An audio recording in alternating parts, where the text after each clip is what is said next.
પાઠ 8મો. પાઠનું નામ ખૂબ સરસ છે, ક્યુટી. યસ ફ્રેન્ડ્સ, તમને હસવું આવે કદાચ નામ સાંભળીને, ક્યુ અને ટી. Yes, very cutie. અને પાઠ પણ ખરેખર ખૂબ જ ક્યુટી છે.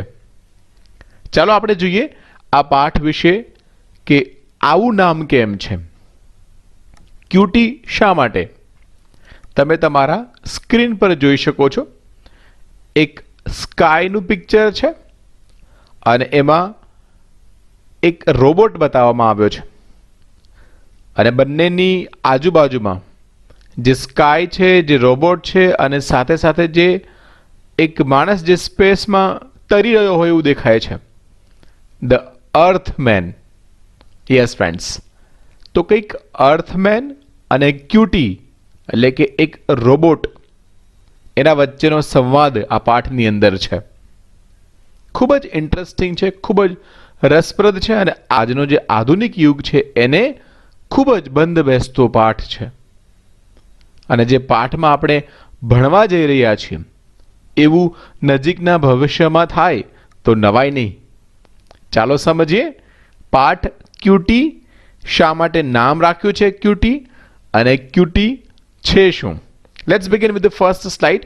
આઈ એમ શ્યોર કે ખૂબ જ ઇન્ટરેસ્ટિંગ પાર્ટ છે, તમને બહુ જ મજા પડશે. શરૂઆત કરે છે પહેલી સ્લાઇડ સાથે. એઝ વી ડુ ઓલવેઝ, કે આપણે પેલા જે સ્લાઇડ છે એને વાંચી અને પછી એનું જે અન્ડરસ્ટેન્ડિંગ કરવા જઈશું ગુજરાતીમાં. I do the same way જેમ આપણે બધા જ વિડીયોમાં કરીએ છીએ. QT1, known as QT, was different. The Earthman put his hand on QT's shoulder. The metal was cold and hard to the touch. QT, he said, I'll explain you, or I'll explain something to you. You are the first robot who had asked, Who am I?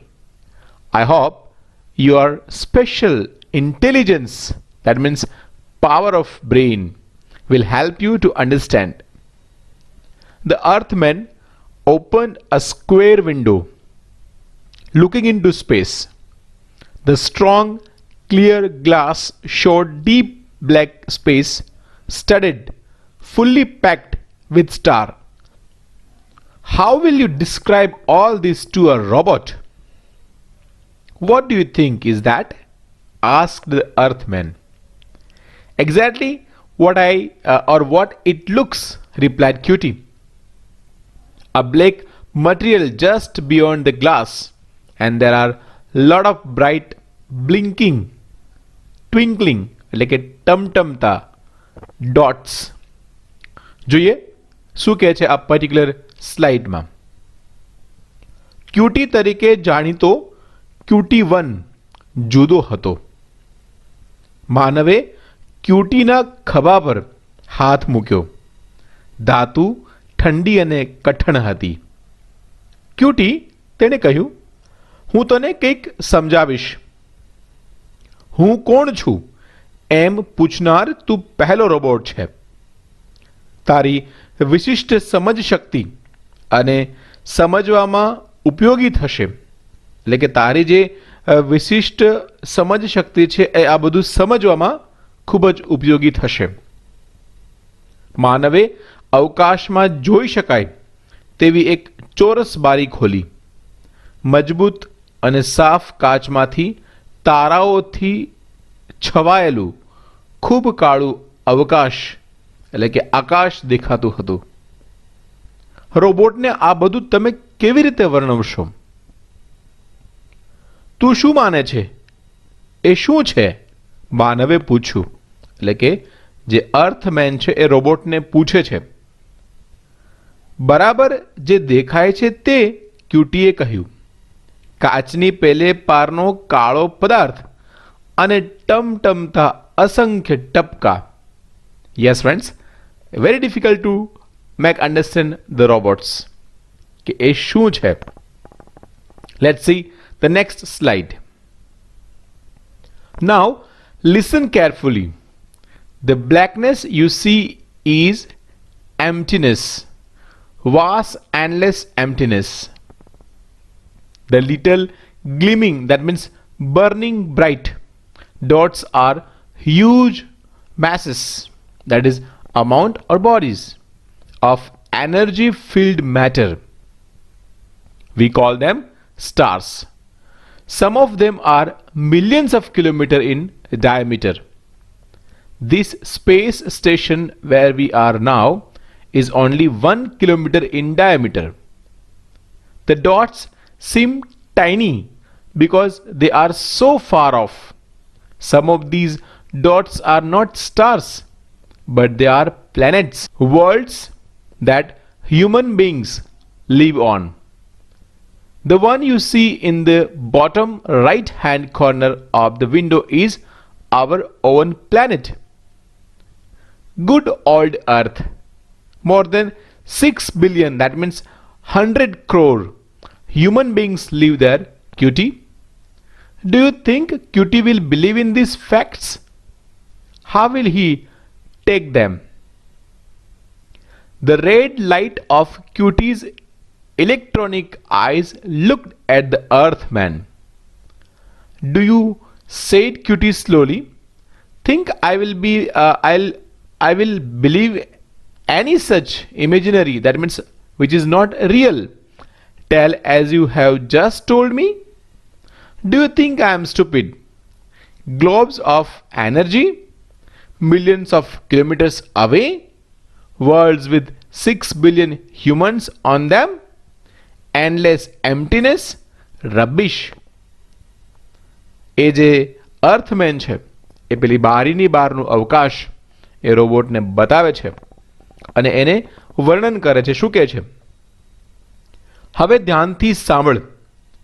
તું જે કાળાશ જુએ છે તે અવકાશ છે, એટલે કે આકાશ છે. વિશાળ અનંત અવકાશ. નાના ચમકતા ટપકાઓ એ ઉર્જાથી ભરેલા મોટા પદાર્થો છે. અમે તેમને તારા કહીએ છીએ, સ્ટાર. તેમાંના કેટલાક તો લાખો કિલોમીટર વ્યાસવાળા છે. આપણે અત્યારે જે અવકાશ સ્ટેશન પર છીએ એ તો માત્ર 1 કિલોમીટર વ્યાસનું છે. ટપકાઓ નાના દેખાય છે કારણ કે તેઓ ખૂબ ખૂબ દૂર છે. આમાંના કેટલાક ટપકા તારા નથી, પણ તેઓ ગ્રહો છે. માનવ વસવાટવાળા વિશ્વો. બારીમાંથી નીચે જમણી બાજુના ખૂણામાં જે તું જુએ છે તે આપણો પોતાનો ગ્રહ છે. ખૂબ પુરાણી પૃથ્વી. ક્યુટી તેના પર 6 અબજ કરતાં વધારે લોકો વસે છે. તમને શું લાગે છે? ક્યુટી આ હકીકતો માનશે? એ શું સમજશે? સવાલો એક પછી એક ઉત્પન્ન થાય છે. ક્યુટીની જે ઇલેક્ટ્રોનિક આંખોના લાલ પ્રકાશે માનવ તરફ જોયું. ક્યુટીએ ધીમેથી કહ્યું, તમે મને હમણાં જ કહી એવી કાલ્પનિક વાર્તા હું માની લઈશ એમ તમે ધારો છો? તમે શું મને મૂર્ખ સમજો છો? ઉર્જાથી ભરેલા ગોળા, લાખો કિલોમીટર દૂર પર 6 અબજ લોકોથી ભરેલા વિશ્વો, અનંત અવકાશ, વાહિયાત વાત છે. એ રોબોટ જે છે એ આ બધી વાતોને નકારી કાઢે છે. જોઈએ next slide friends. Listen, I am not a fool to believe such things. A dot is a dot. Now look at you. The material you are made of is soft and loose. It lacks in strength. You depend for energy on the wasteful, that is consumption, used by eating or drinking of vegetables and meat. He pointed a finger at the remains of a sandwich.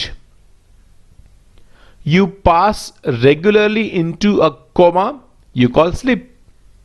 The least change in humidity, that is water vapor in atmosphere, જેને આપણે ભેજ કહીએ છીએ, ઓર temperature decreases your abilities. I am sure you are a temporary arrangement. When a better model comes, they will throw you away. He rose erect, that means straight without bending. On the other hand, I am perfectly mad. I observe means take in energy directly and I use it without wastage. I am made of strong metal. I am continuously awake and can deal with extremes of conditions quite easily. It is certain you'll agree that not one can create another creature that is superior to the maker. So your silly explanation is nothing. Does the earthman feel defeated by Qt's comparison? જોઈએ શું કહે છે કે સાંભળ, આવી વાતો માની લો તેટલો હું મૂર્ખ નથી. ટપકું એ ટપકું છે. હવે તારી સામે જો તું જે પદાર્થમાંથી બનેલો છે તે ઢીલો અને પોચો છે. આ રોબોટ પેલા માણસને બધું કહે છે. એમાં તાકાત નથી.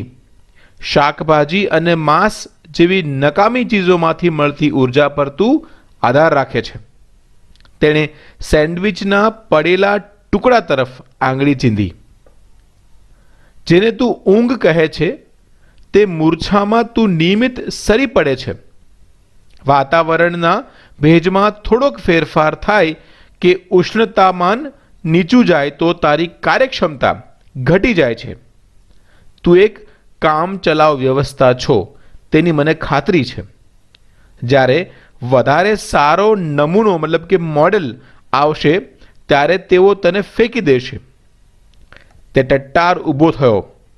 જ્યારે બીજી બાજુ મારી રચના સંપૂર્ણ છે. હું ઉર્જા સીધી જ શોષી લઉં છું અને સહેજે બગાડ વિના તેનો ઉપયોગ કરું છું. હું મજબૂત ધાતુમાંથી બનેલો છું. હું સતત જાગતો જ રહું છું અને કોઈ પણ અંતિમ પરિસ્થિતિઓનો સામનો આસાનીથી કરી શકું છું.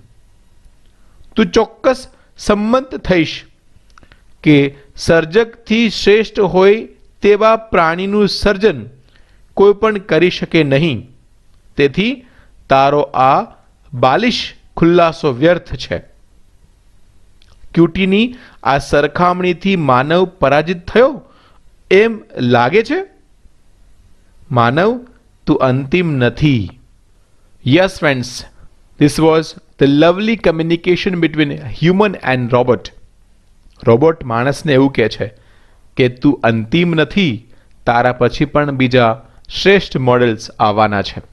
Thank you so much. This was the wonderful chapter QT, chapter number 8. I am sure કે તમને બધું જ આ ચેપ્ટરમાં સરસ રીતે સમજાઈ ગયું હશે.